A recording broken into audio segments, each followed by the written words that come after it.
Hello दोस्तों, जय माता दी। आज हम आप लोगों के लिए लेकर आए हैं राजस्थान की पुतली की राजस्थान की कहानी। आशा करती हूँ आप लोगों को बहुत अच्छी लगेगी। ये एक लोक कथा है। अगर आपको ये कथा अच्छी लगे तो लाइक शेयर ज़रूर करें, सब्सक्राइब ज़रूर करना, बेल आइकन ज़रूर दबाएं, जिससे आपको अगली कथाएं सबसे पहले आपके पास आ जाएंगे। और कमेंट्स में अपनी प्रतिक्रियाएं ज़रूर देना।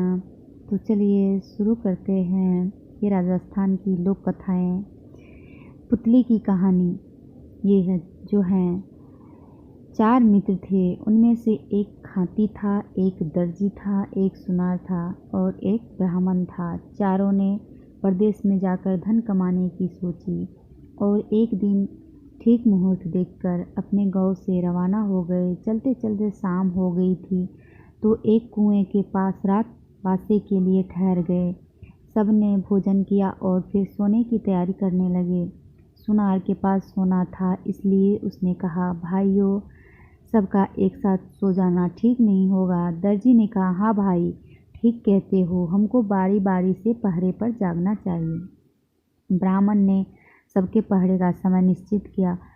पहरे पर सबसे पहले खाती की बारी आई। वह जागने का प्रयत्न करने लगा, किंतु थकावट के कारण उसको नींद आने लगी। उसने सोचा कुछ काम करना चाहिए।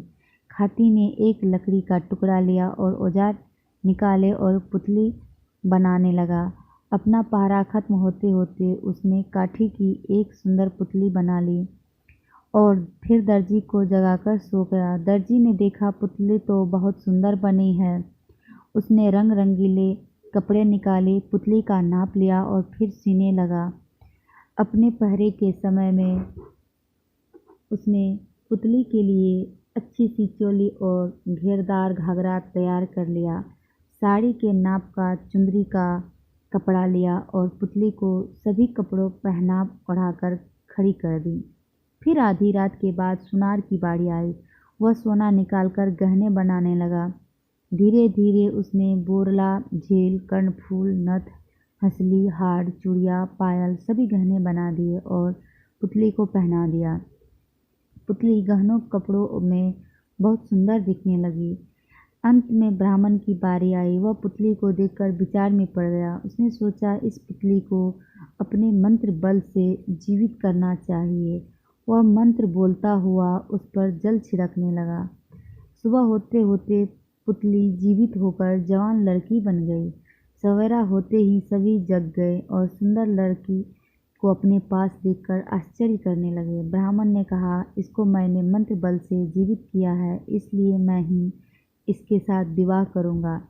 हाथी बोला, वाह जी, यह कैसे हो सकता है? पुतली को तो मैंने बनाई थी।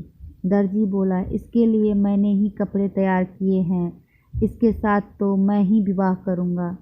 सुनार ने कहा, भाइयों, मैंने हजारों रुपयों का सोना खर्च करके इसके लिए गहने बनाए हैं। अब कैसे हो सकता है कि यह दूसरे के घर चली जाए? इतने में गांव के कई लोग भी जाकर अपने काम धंधे के लिए कुएं पर आ गए। चारों को लड़ते झगड़ते देखकर गांव वालों में से एक समझदार बूढ़ा बोला, भाई क्यों लड़ते हो? पूरा मामला समझा कर कहो। चारों ने बारी बारी से अपने बयान दिए और लड़की के साथ विवाह करने का अपना अधिकार बताया।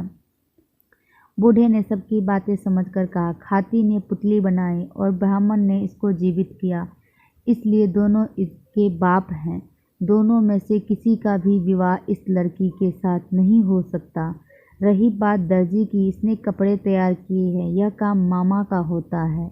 विवाह पर मामा मायरे के रूप में कपड़े लाता है और विवाह कराने वाला व्यक्ति गहने लाता है। गहने पहनाने वाला सुनार है, वही इस लड़की से विवाह कर सकता है। सबको यह न्याय स्वीकार करना पड़ा। सुनार उस लड़की से विवाह कर अपने घर लौट गया और दोनों सुख से रहने लगे। पुतली की कहानी राजस्थान की लोक कथा जो है यही है।